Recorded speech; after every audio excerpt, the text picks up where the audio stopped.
Your local forecast with meteorologist Jackson Chastain starts now. Well, the rain has largely subsided. You're seeing a few showers there in places like Altoona, but for the most part, relatively dry here in the mid-state at this point. We got a nice little soaking rain last night, sitting in the mid-40s, just like we were yesterday afternoon. So temperatures not changing a whole lot overnight. The big difference you're going to notice today is not necessarily that it gets colder, because we did have a cold front push on through, but it is going to be a whole lot windier, and it's pretty normal for this time of year when you have a front that pushes its way on through.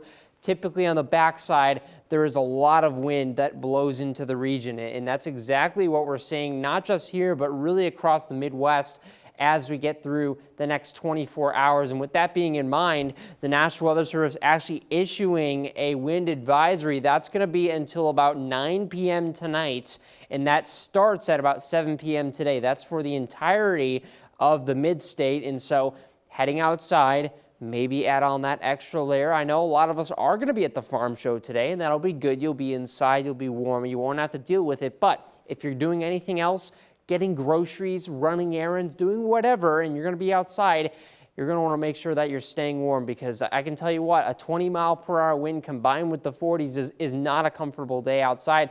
That is not to mention gusts upwards of 45, maybe 55 miles per hour.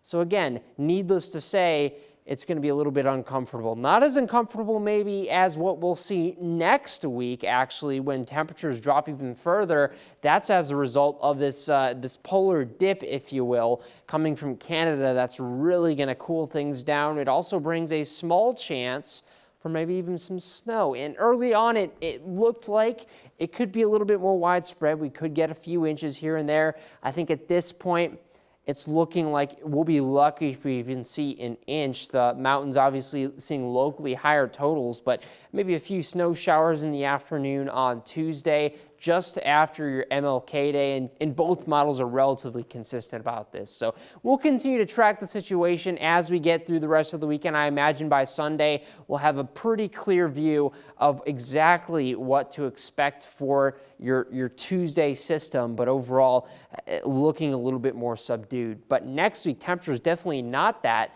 Lows getting into the teens for the first time in a while, highs back in the 20s. Very dry though, so thankfully no kind of rain or anything that we'll have to contend with, but definitely one of those things where you're going to want to make sure you're bundling up and staying warm. This is the first, I think, major cold snap we've had this winter. Otherwise, it's been actually relatively above average. And, you know, Kayla, I know you don't like this weather really at all, but I know I do. And with that being said, this is my happy place coming up. Yes, it is. And you just came from your happy place. Why don't you tell everyone where you were? I was in Vermont skiing, and it snowed 8 inches. So it was a big wind. I know it snowed down here too, but when you're on a mountain and it snows. And you're in Vermont. Vermont is beautiful. Beautiful state. 10 out of 10 recommend. Amazing. I can't imagine what it looks like in the fall with all the leaves and stuff. I would die with a pumpkin spice latte just driving through those roads. There you go. Kayla, that's your next vacation right there. Hear that, boyfriend? Straight ahead on ABC 27 News Saturday.